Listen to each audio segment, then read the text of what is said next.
Good morning dear student. आज के इस व्याख्यान में मैं बीए प्रथम वर्ष के सभी विद्यार्थियों का स्वागत करती हूँ।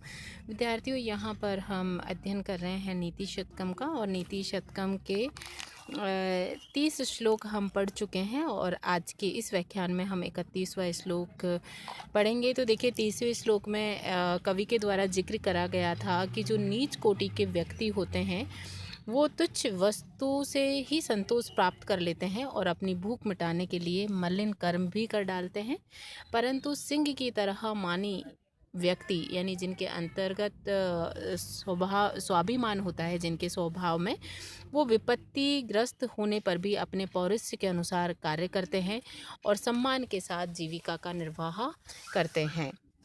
आज के इस व्याख्यान में हम 31वें श्लोक का अध्ययन कर रहे हैं। तो देखिए, हम श्लोक पढ़ना प्रारंभ करते हैं।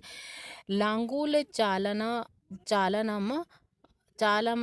लांगूल चालनमदश्य चरणावत्पातं भूमो निपत्य वदनो उदरदर्शनं च स्वापिण्डदस्य कुरुते गजपुंगवस्तुः धीर्विलोकयति चाटु सतैश्च भुनक्ते। यहाँ पर हम इसका एक बार अन्वय करेंगे। तो इसका अन्वय है, स्वापिंडदस्य है, लांगूल चालनम अधिचरणावपातं भूमो निपत्य वदनो उदरदर्शनं च कुरुते गजपुंगवस्तु धीरं विलोकयति चाटु सतैश्च भुनक्ते। अन्वय के हिसाब से हम एक बार इसका शब्दार्थ देखते हैं। स्वा यानी कुत्ता, पिंडदस्य भोजन कराने वाले के, लांगूल चालनम पूँछ हिलाता है, भोजन कराने वाले व्यक्ति के सामने पूँछ हिलाता है। अधः नीचे, चरणा अवपातम चरणों पर गिरता है, भूमौ पृथ्वी पर निपत्य गिरकर, वदनो दर्शनम मुख तथा उदर दिखाता है, च और कुरुते करता है, गजपुंगव गजराज, तू किंतु, धीरम यानी गंभीर बनकर, विलोकयति देखता है, चय और चाटू सतही सैकड़ों बार पुचकारने से भुनकते खाता है। तो यहाँ पर भी इस श्लोक में दो प्रवृत्ति वाले उदाहरण दिए गए हैं, जिसके माध्यम से समझाया गया है कि जो छोटी प्रवृत्ति वाले लोग होते हैं वो किस तरह से करते हैं और जो मानधनी व्यक्ति होते हैं उनकी प्रवृत्ति किस प्रकार की होती है। हिंदी अर्थ हम एक बार इस श्लोक का देखेंगे, वो आप अन्वय के अकॉर्डिंगली देखिए। स्वा यानी कुत्ता भोजन देने वाले के आगे पूँछ हिलाता है, स्वापिंडदस्य है, लांगुल चालनम यानी पूँछ हिलाता है, नीचे चरणों पर गिरता है, पृथ्वी पर गिरकर अपना मुख तथा उदर दिखाता है, किंतु गज श्रेष्ठ भोजन देने वाले की ओर धैर्यपूर्वक देखता है और सैकड़ों कुशामदों के बाद ही खाता है। तो यहाँ पर कुत्ते का उदाहरण देकर और गज का उदाहरण देकर बताया है। इसके ऊपर हम व्याख्या करते हैं। कवि का यहाँ कहने का तात्पर्य है कि कुत्ते का उदाहरण देकर उन्होंने स्पष्ट किया है कि नीच व्यक्ति का स्वभाव किस तरह का होता है। तो कवि द्वारा बतलाया गया है कि कुत्ता भोजन देने वाले के सामने दुम हिलाता है, उसके पैरों में लौटता है, मुख और पेट दिखलाता है। ये सामान्य सी प्रवृत्ति है जो आप लोगों के द्वारा देखी जाती होगी कुत्ते की, लेकिन कुत्ते को चूँकि नीच श्रेणी में रखा है तो इसलिए ऐसी प्रवृत्ति उसकी होती है। उसी प्रकार नीच लोग पेट के खातिर, यानी उसी ये कुत्ते की भांति नीच लोग जो होते हैं वो पेट की खातिर दूसरों की चापलूसी करते हैं, उसकी फटकार सहते हैं। पर जो स्वाभिमानी व उत्तम प्रकृति के लोग होते हैं वे गजेंद्र के समान स्वाभिमानी होते हैं, अपने पेट की खातिर निकृष्ट आचरण कदापि नहीं करते हैं।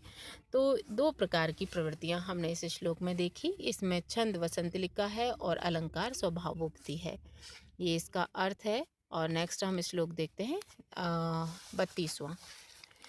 परिवर्तनी ही संसारे मृतः को व न जायते स जातो येन जातेन याति ही वंशः समुन्नतिमः। इसका अन्वय देखेंगे। परिवर्तनी संसारे कै वा न मृत कै वा न जायते स जात येन जातेन वंशः समुन्नतिम यति ही। शब्दार्थ हम इसका देखेंगे अन्वय के हिसाब से।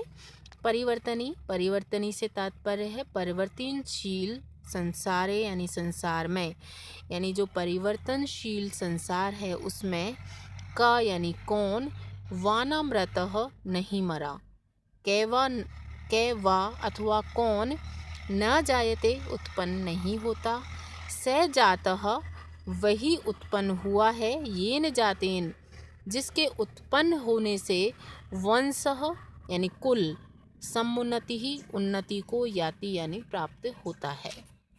अर्थ आप देखिए इसका, इस परिवर्तनशील संसार में कौन नहीं मरता और कौन जन्म नहीं लेता, यानी जिसका जो मरा है वो जन्म लेगा और जिसने जन्म लिया है वो मृत्यु को प्राप्त होगा, किंतु वास्तव में उत्पन्न होना उसी का श्रेष्ठ है जिसके जन्म लेने से वंश की समुन्नति होती है। पुनः इसका अन्वय के हिसाब से एक बार हम क्लियर करते हैं कि परिवर्तनी संसारे कैवा नामृत कैवा ना जायते, यानी बदलते हुए संसार में कौन जन्म नहीं लेता कौन नहीं मरता, लेकिन स जाता जन्म लेना उसी का सार्थक है, ये न जाते ना यानी जिसके जन्म लेने से वंशः समुन्नतिम यति, जिससे वंश का उन्नति होती है या वंश का नाम होता है। व्याख्या हम इसकी करते हैं तो मरना और मरकर पुनः जन्म लेना तो संसार का एक शाश्वत नियम है। सामान्य व्यक्ति इस नियम से आक्रांत रहता है, परंतु वही व्यक्ति धन्य माना जाता है जिसके जन्म लेने से वंश की उन्नति होती है और उसका मान शौर्य बढ़ता है। ऐसे व्यक्ति का ही जीवन सफल माना जाता है। तो यहाँ पर यानी व्यक्ति का जन्म लेना सार्थक तभी माना है जिसके जन्म लेने से एक वंश की उन्नति होती है या देश की उन्नति होती है या परिवार की उन्नति होती है, वरना तो मरना और जीना सभी प्राणियों को है। इसमें अनुष्टुप छंद है और काव्यलिंग अलंकार है। नेक्स्ट श्लोक हम देखते हैं 33वां। कुसुमस्तबकस्यैव द्वैः व्रतिर्मनस्विनः मूर्ध्नि वा सर्वलोकस्य शीर्यते वनः एव वा। तो यहाँ पर मनस्वी लोगों की यानी स्वाभिमानी व्यक्तियों की के बारे में बताया गया है कि किस प्रकार का उनका व्यवहार होता है, किस प्रकार की उनकी वृत्ति होती है। तो अन्वय देखते हैं इसका। मनस्विनः यानी जो स्वाभिमानी व्यक्ति होते हैं उनका, मनस्विनः कुसुमस्तबकस्य एव द्वैव्रतिः सर्वलोकस्य मूर्धनि तिष्ठति व वने एवं शीर्यते है। शब्दार्थ इसका देखेंगे अन्वय के हिसाब से। मनस्विनः यानी मनस्वी पुरुष की, कुसुमस्तबकस्य इव फूलों के गुच्छे की तरह, द्वयी दो व्रति यानी गति होती है, व या तो सर्वलोकस्य यानी संपूर्ण संसार के लोगों के, मूर्धनि मस्तक पर रहता है, व अथवा वने एव वन में शीर्यते नष्ट हो जाता है। तो स्वाभिमानी लोगों की जो गतियाँ किस प्रकार की होती हैं, किस तरह का उनका व्यवहार होता है, वो फूलों से कंपेयर करके या फूलों के साथ में उनकी तुलना करके कवि के द्वारा स्पष्ट किया गया है। तो एक बार अर्थ देखिए कि मनस्वी पुरुष की स्थिति फूलों के गुच्छे की तरह दो ही प्रकार की होती है। जिस प्रकार फूलों का गुच्छा या तो सभी लोगों के मस्तक पर चढ़ता है अथवा वन में ही झड़ जाता है, उसी प्रकार मनस्वी या श्रेष्ठ व्यक्ति सम्मान प्राप्त करते हैं अथवा नष्ट हो जाते हैं। इसका ये आपकी स्क्रीन पर हिंदी अनुवाद है, मैं इसकी व्याख्या करती हूँ। यानी यहाँ पर मनस्वी पुरुष की स्थिति को फूलों के गुच्छे से कंपेयर करके बताया है। तो इसकी व्याख्या हम करते हैं। देखिए कवि के द्वारा बताया गया है कि आत्मसम्मान वाले पुरुष वस्तुतः फूलों जैसे स्वभाव वाले होते हैं। ये या तो राजाओं अथवा देवताओं के सिर पर चढ़ते हैं अर्थात सर्वोच्च स्थान प्राप्त करते हैं, अथवा अपनी ही डाल पर सूख कर वन में ही गिरकर नष्ट हो जाते हैं। मनस्वी पुरुष भी या तो सर्वोच्च स्थान को प्राप्त करते हैं या चुपचाप अपना जीवन यापन करके नष्ट हो जाते हैं, परंतु वे कभी भी नीच कार्य नहीं करते या नीच कार्य उनकी वरीयता में नहीं होता है। तो स्वाभिमानी व्यक्ति उसको जैसा भी मिलता है उसमें ही अपनी संतुष्टि धारण करता है। नेक्स्ट हम 34वां श्लोक पढ़ना प्रारंभ करते हैं। संतेन्य अपि हि बृहस्पतिः प्रभृतय स्वभावितः पंचशः तान् प्रत्येन विशेष विकृतिं विक्रमः रुचिराहुन्नवैरायते द्वावे विग्रस्यते दिनेश्वरः निशा प्राणेश्वरो भास्वरो भ्रातः पर्णविः पश्यः दानवपति शीर्षावशेषः आकृतिः। इसका हम अन्वय करेंगे। भ्रातः पश्यः बृहस्पति प्रवर्तय अन्ये अपि च पंचशः संभाविताः सन्ति किन्तु विशेष विक्रमः रुचि शीर्षावशेषाकृतिः दानवपतिः एषः राहुः तान् प्रति न वैरायते भास्वरो दिनेश्वर निष्प्राणेश्वरौ द्वौ एव पर्णति ग्रसते। तो शब्दार्थ इसका देखेंगे। भ्राता यानी हे भाई, पश्य यानी देखो, बृहस्पति ही प्रभृत्य यानी बृहस्पति आदि, अन्य अन्य यानी अन्य, अपि यानी भी, पंचशः 5-6 संभाविता श्रेष्ठ ग्रह संति हैं। बृहस्पति इत्यादि 5 ग्रह, 5 या 6 ग्रह और भी हैं, किंतु विशेष विक्रमः रुचि विशेष पराक्रम की इच्छा रखने वाले शीर्ष अवशेष आकृति ही, सिर मात्र जिसका शेष बचा है, ऐसी आकृति वाला दानवपति दानवों का राजा एष राहु, ये राहु तान प्रति उनके प्रति न वैरायते वैर नहीं रखता है।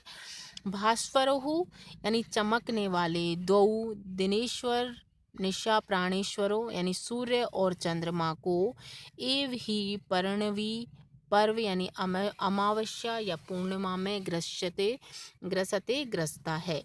यहाँ पर देखिए क्या बताया गया है कि स्वाभिमानी व्यक्ति है वो कमज़ोर के ऊपर कभी भी अपना प्रहार नहीं करता। वो अपने से ताकतवर या अपने बराबर व्यक्ति के ऊपर ही प्रहार करता है, क्योंकि वो अपने बराबरी वालों से ही मुकाबला करता है।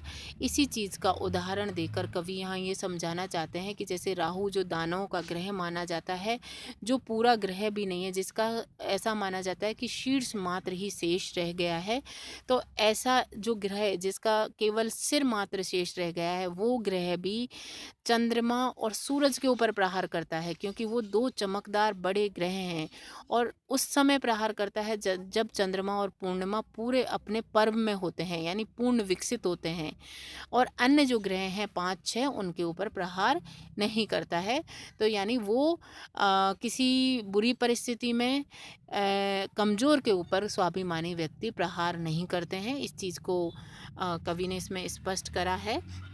हिंदी अनुवाद हम इसका देखेंगे तो हे भाई देखो, यद्यपि बृहस्पति आदि अन्य भी 5 और 6 संभ्रांत ग्रह हैं, किंतु विशेष पराक्रम युक्त कार्यों में ही रुचि रखने वाला और केवल मस्तक मात्र स्वरूप वाला दैत्य राज राहु इनसे कभी भी वैर नहीं रखता, किंतु प्रकाशमान सूर्य और चंद्रमा इन दोनों को ही अमावस्या एवं पूर्णिमा पर्व पर ग्रसता है। यानी अमावस्या या पूर्णिमा के ऊपर इनके ऊपर ही प्रहार करता है। यहाँ इसकी एक बार व्याख्या देख लेते हैं। राहु तेजस्वी सूर्य और चंद्रमा से ही वैर रखकर उन्हें आक्रांत करता है।